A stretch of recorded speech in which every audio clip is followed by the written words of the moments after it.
Pour qu'il y ait réfraction limite, il faut qu'il y ait passage d'un milieu moins réfringent à un milieu plus réfringent.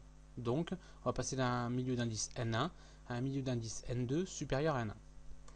Le rayon incident arrive avec un angle d'incidence I par rapport à la normale. Et donc, comme on passe d'un milieu moins réfringent à un milieu plus réfringent, le rayon va se rapprocher de la normale.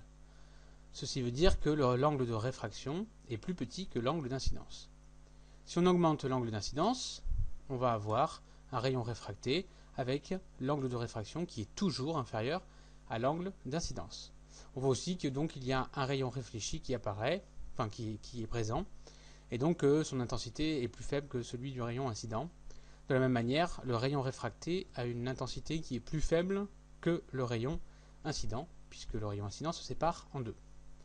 Donc on continue le processus, on augmente l'angle d'incidence, le rayon continue d'être plus proche de la normale, mais l'angle de réfraction a augmenté, et ainsi de suite, jusqu'à l'angle I1 maximum, qui est de pi sur 2.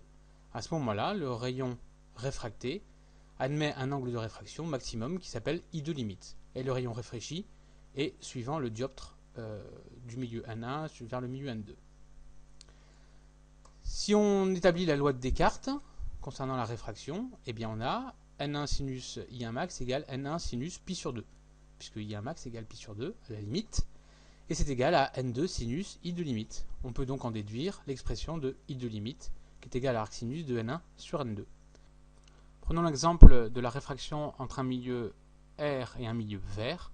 On a alors I2 limite égale arc sinus de N1 sur N2 égale 41,8 degrés. Ainsi, l'angle de réfraction ne pourra pas être supérieur à ce 41,8 degrés. يا سيدنا الحلقه ديالنا سالت ما تنسوش انكم تابوناو في لاشين وتلحقوا بلاباج فيسبوك ونتلاقاو ان شاء الله في الحلقه الجايه.